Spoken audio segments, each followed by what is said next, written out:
Isang mapagpalang araw mga kalingap, mga kababayan, ayan kung makikita ninyo, ay nasa parting palayan tayo. Kasi ito ay Barangay Tongdol at mayroong inilapit sa atin na pwede natin tulungan daw. Ngayon nga ay atin pong pupuntahan muna and let's go. At ang hirap, mapapangkap ba ko na ako'y masaya kahit ang totoo ay talagang wala ka na. At kung bukas pagmulat ng aking mata, may mahal ka ng iba, wala na akong makagawa.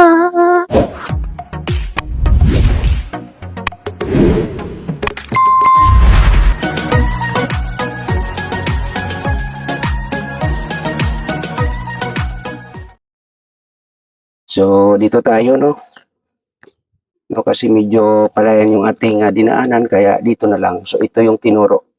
Tao po. Hello po ate. Ano pangalan ni ate? Erlinda Magalona Losito, Erlinda Magalona Losito. Ilan taon po si ate? 57. 57. Ilan po ang anak? 5 po, 5. Ilan taon ang panganay? 29. 29. Kasi may nilapit sa akin na nagngangalang Ginilyn daw, At sabi ko, alamin ko muna ang sitwasyon. So, si tatay, nanay, nasan? Yung mister mo? Nasa po, sa Legazpi, Legazpi, anong trabaho? handicraft. Handicraft. So, itong na to nanay sa inyo? Opo, So, dito tayo nanay, magkwentuhan tayo, Ate, hello po. hello po, Anong pangalan ni ate? Ginilin po. Ginilyn. Ilan taon si ate? 15 po, 15 years old. So, sino katulong mo dito maglaba? si mama po. Okay. Ano yung nag-iingay doon nanay sa loob ng bahay niyo? Yung anak ko na PWD, Anak mo na PWD. opo, Ano yung lalaki, babae? lalaki. Oo. So, pangilang anak ninyo yun nanay? Pangalawa, Ilan taon na siya? 26 ngayong August 23. 26 ngayong August 23.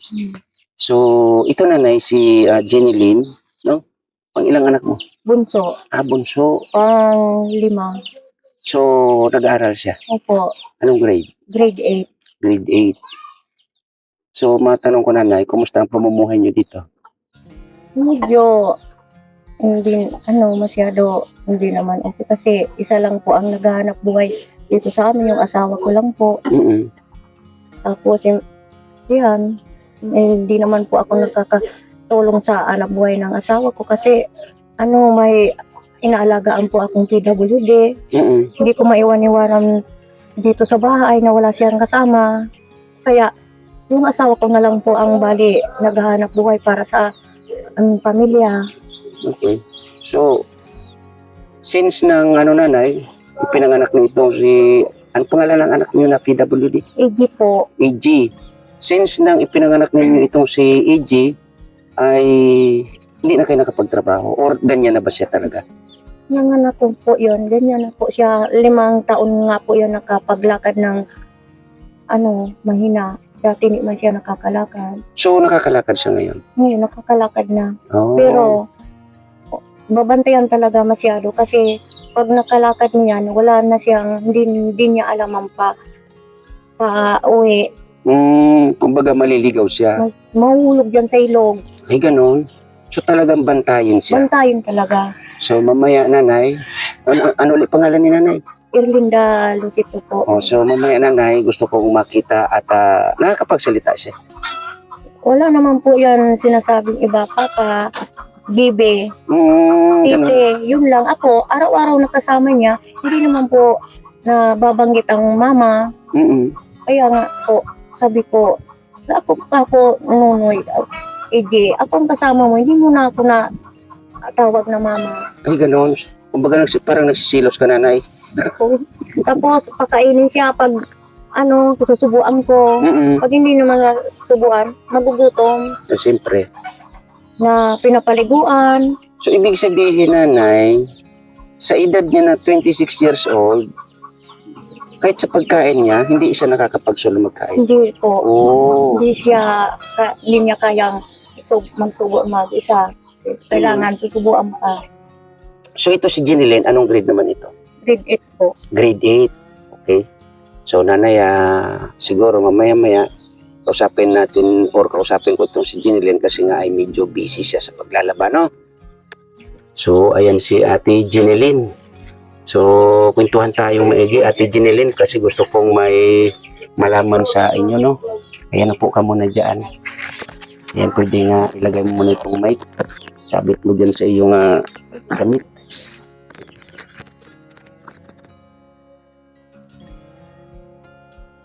Ayan, so, Jeneline, tama, ilang taon ka ulit? 15 po. 15. Ayan, pasensya ka na naabala yung iyong paglalaba, no? Kasi ngayon ay mga kalingap, mga kaibigan, ay anong oras pa lang? Siguro mga 9 or 10 ng umaga. So, kailangan ng trabaho ng isang ganito, no? Lalo na't estudyante. Matanong ko lang, Jeneline, kasi base dun sa kwento ni mama mo, ikaw ay nag-aaral. Opo.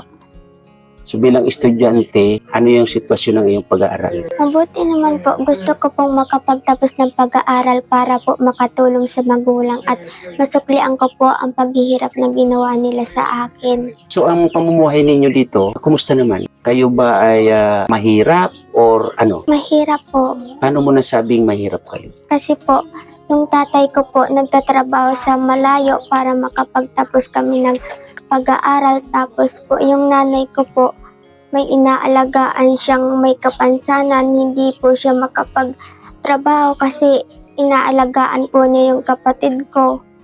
Itong kapatid mo na to na PWD ay ilang taon na siya? 26 na po. 26. So, ito ay pangalawa sa inyo, tama? Opo. So, nung ikaw ay nagkaisip, alam mo na Opo. ang sitwasyon ni kuya mo, no? So, habang ikay lumalaki, ano ang nararamdaman mo at ano ang nakikita mo na sitwasyon ng kuya mo?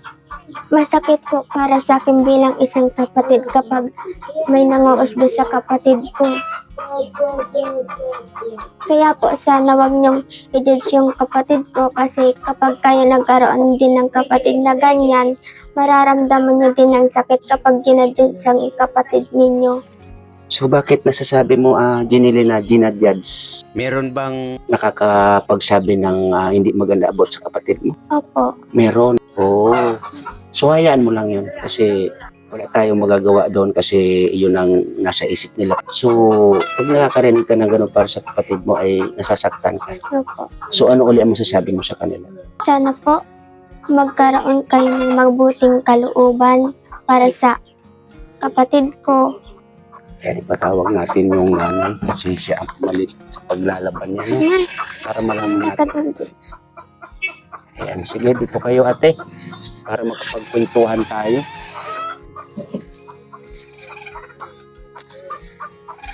Ayan, dito tayo ate, sa loob ng inyong bahay. Ayan, kasi nandoon yung may kay, dito ka Ate Jeneline, para makapagkwentuhan tayo. Ayan. So kanina nanay, medyo nakapagkwentuhan naman tayo ng no. Gusto ko rin sanang makita itong si kuya, no? Oh, ay ganyan talaga siya ate. Hindi, ayan nyo na, huwag nyo nang anuhin. Huwag nyo nang pilitin. Hello kuya, ano pangalan ni kuya? Ano pangalan? Mahirap pala siya kung Mahirap nga po, kaya ako hirap po yan. Ay ganun. Oo. Ayan, dito tayo. Pumasok si anong pangalan niya, Jeneline? Anong pangalan ng kapatid mo? EG po. AG. Oh. Kuya AG. Hello. Sino hinahanap niya, nanay? Halika, nanay. Sino ang hinahanap niya? Papa niya po. Hinahanap niya si papa niya. Ayun siya, mga kalingap, mga kaibigan, So, dito siya natutulog, nanay. Opo. So, ikaw naman siya ka natutulog. Dun po. Dito. Okay. So, dito sa taas, Yung anak ko po nun. nandun sa Portugal pag umuwi. Pag umuwi, dyan siya. So, si Jeneline dito siya natutulog. Ah, okay. So, cute ang bahay nila, mga kalingap, mga kaibigan. Kuya IG, pasyal tayo. Nunoy, Pasyal tayo. ano Nunoy, ge, Punta tayo ng ano. Ano? Punta tayo doon kay papa mo.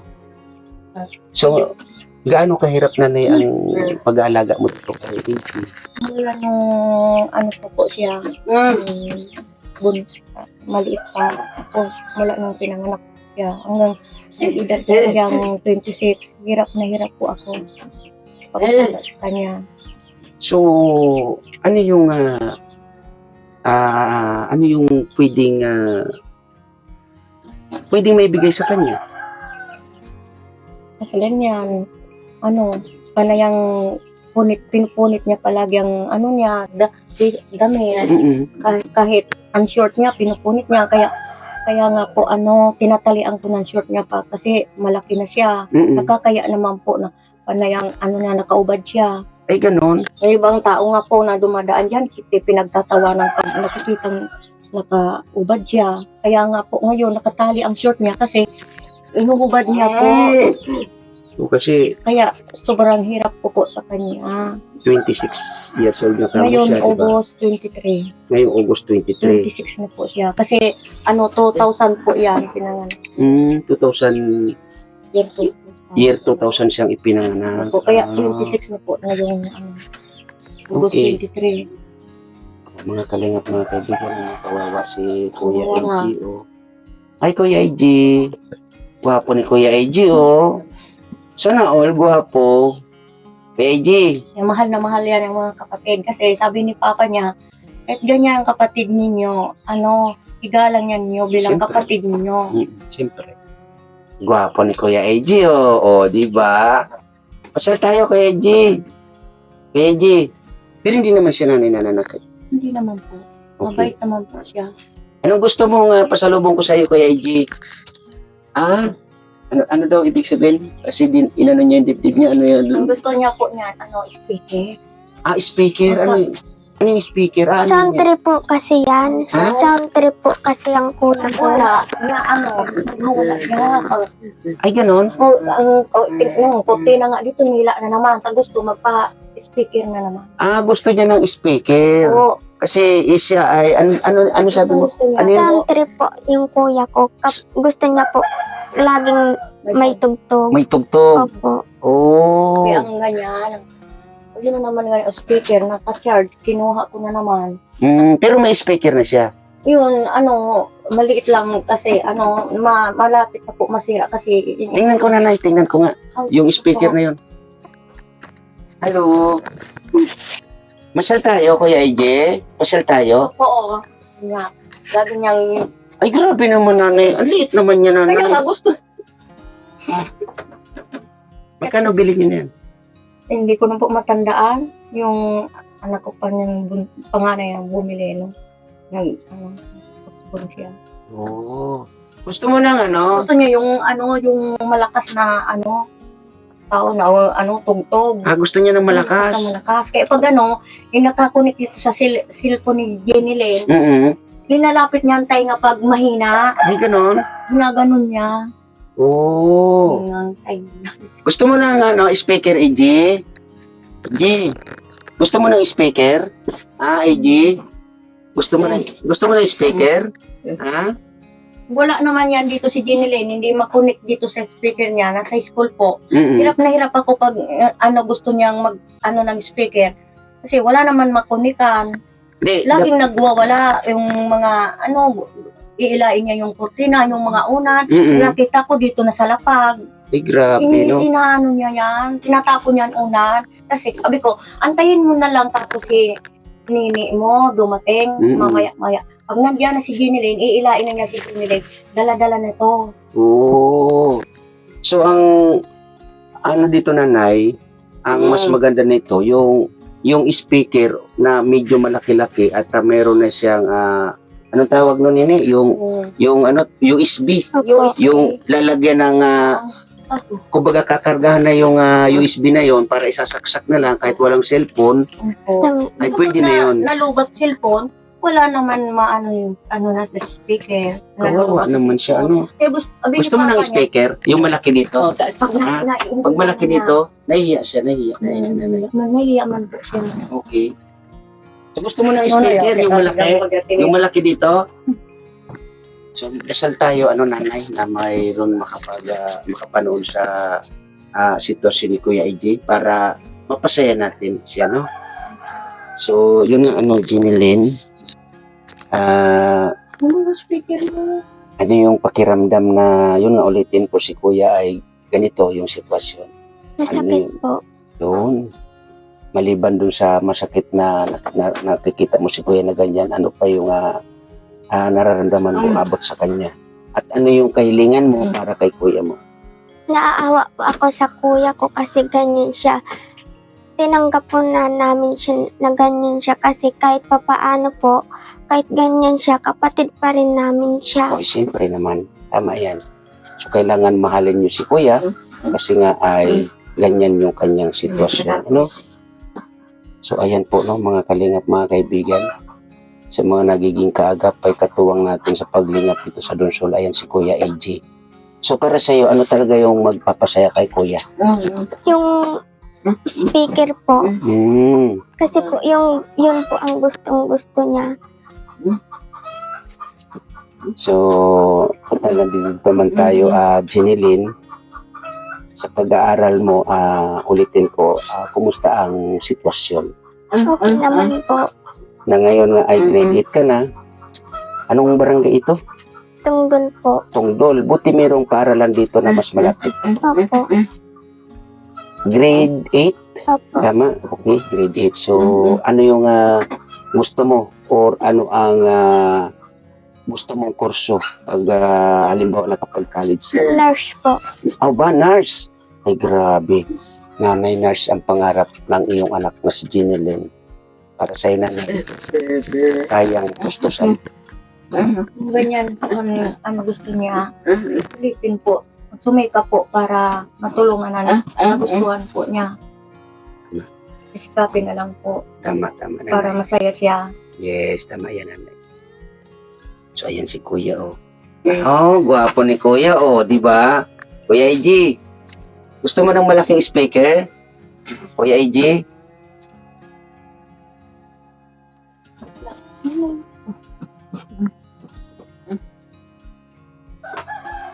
Naiya siya, oh.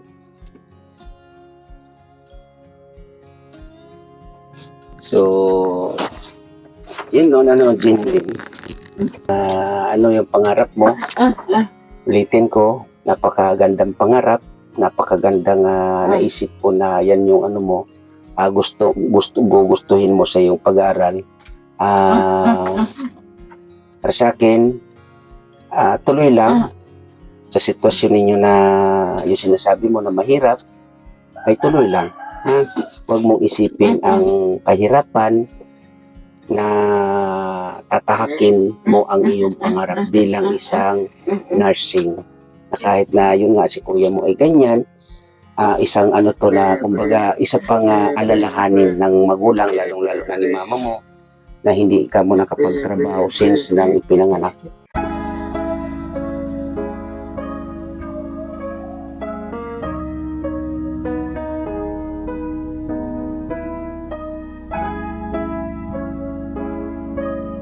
Kaya tahakin mo ng ano. So, ano lang, Jinilyn, tiyaga lang, dasal para sa iyong pangarap. Siyempre, ikaw ay grade 8 na. Sa ngayon, medyo malayo-layo pa ang tatahakin. Ayan, mga kalingap ng kaibigan, ay napapaluha si Jinilyn. Maliban dun sa pagiging nursing, ano pa yung gusto mo? Artista po. Oo, maging artista. Marunong ka kumanta? Marunong po. Sige nga, regaluhan mo nga kami ng mga ilang awitin. Go.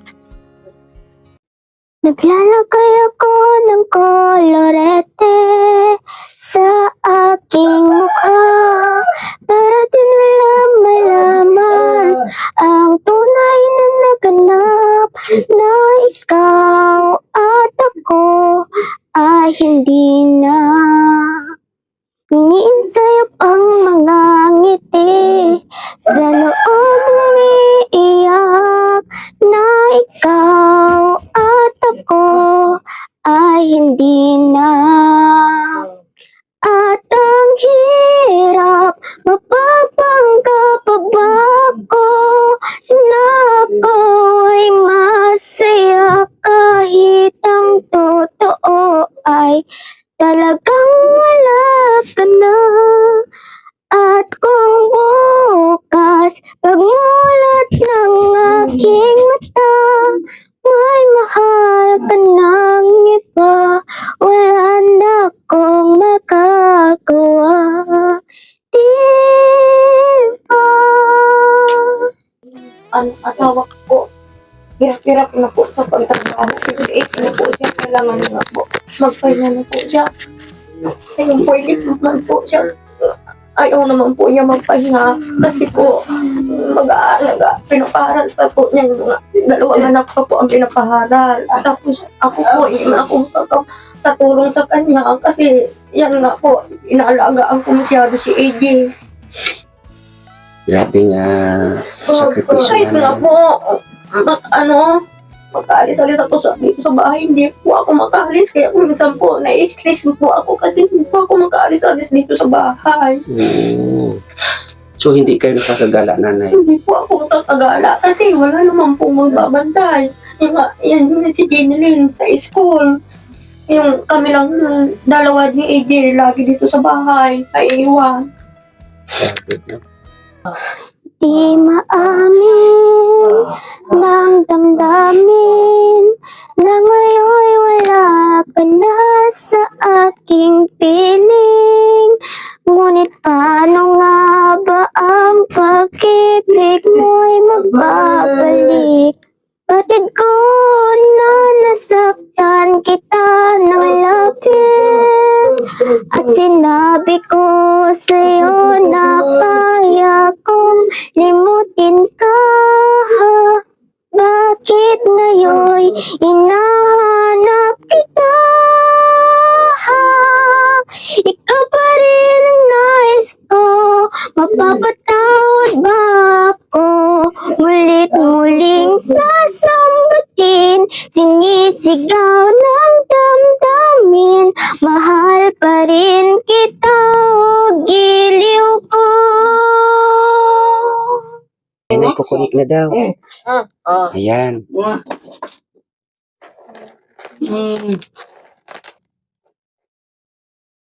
Ayan, sinisit up.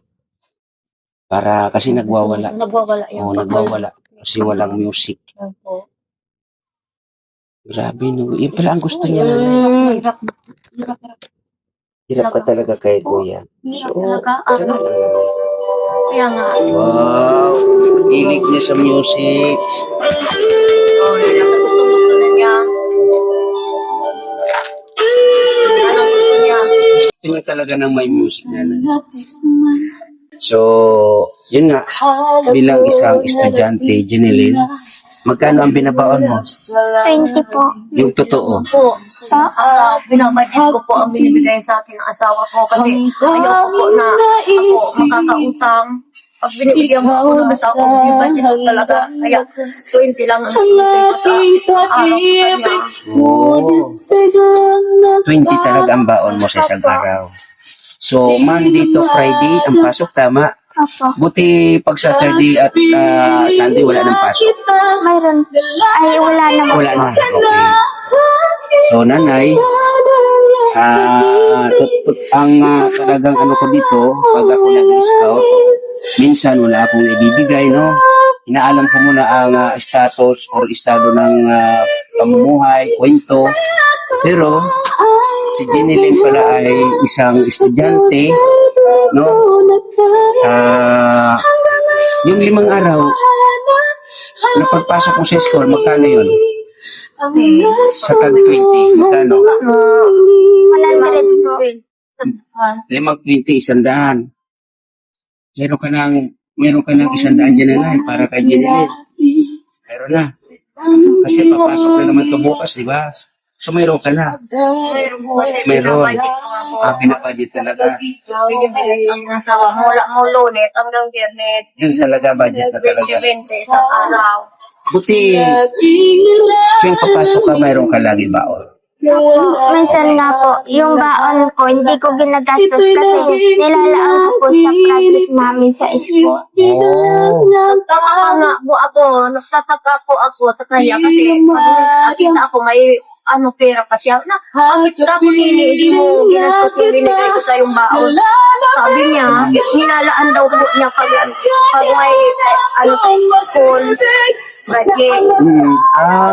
Hindi. Kailangan, ibili mo yung pang-snack yung binibigay ko sa yung baon.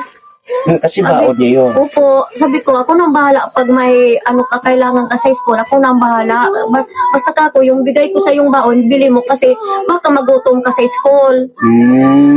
Sabi ko sa kanya. So, ganun kumbaga, ganun mo tinitipid ang pinapabaon sa inyo mama mo. Opo. Para mapaghandaan ang kumbaga darating na yun nga isa sa ay project. So napakabait ng anak ng nabunso. Mabait nga po siya. Hindi po siya marunong magmura. Oh. Okay. So Jinilyn, pagpatuloy mo yan at ayun nga dahil meron kang pang 2 linggo na baon, ha? Salamat po. Yan. May pang 2 linggo na baon si Jinilyn. Salamat po, maraming salamat po. Yan, Jinilyn, galing sa ating mga butihing sponsors dito sa Dunsol. Nanay, dasal po tayo nanay, about dito kay Kuya AJ, na yung anong tawag niyan, yung speaker, na mayroong na makapagbigay ng medyo malaki-laki. At siguro, samahan na rin natin ng, yung USB, Opo. para hindi na totally magamit din ang cellphone mo pag gusto niya mag-music, Yan, so nanay, pasensya na po, Kasi yan lang yung ating kinaya para dito kay Ate Jinilyn. Yan, Jinilyn, magpatuloy ang pag-aaral kahit gaanong hirap ang dinaranas, Opo. Yan.